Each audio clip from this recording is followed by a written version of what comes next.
Hello mga kumars! Welcome na naman kayo sa aking another cooking vlog. So ayan, magluluto tayo ngayon for today's video ng bulalo.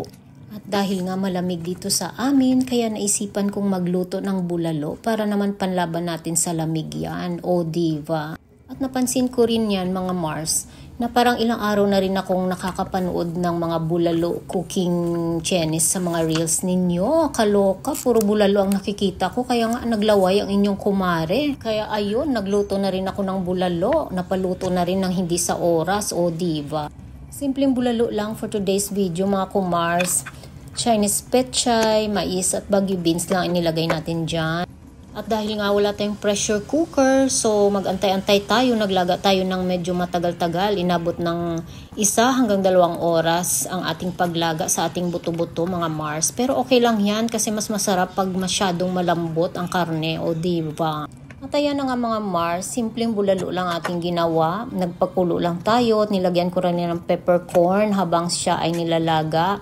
At konting asin na rin. At nagdagdag na rin ako ng cube, yung ating Knorr cube na beef para syempre maging mas malasa. So ayan, pinalambot na yan ang ating gulay. Inuna na rin natin yung bagyo beans. Saka sinabay ko na rin yung mais kasi luto na rin yung mais. At syempre last na rin yung pechay kasi mabilis lang yan siyang maluto. So ayan na nga mga kumare, nakikita nyo at malapit na siyang maluto. Last na yung pechay para pakuluan, takpan. At ayan na, kumukulo-kulo na mga Mar.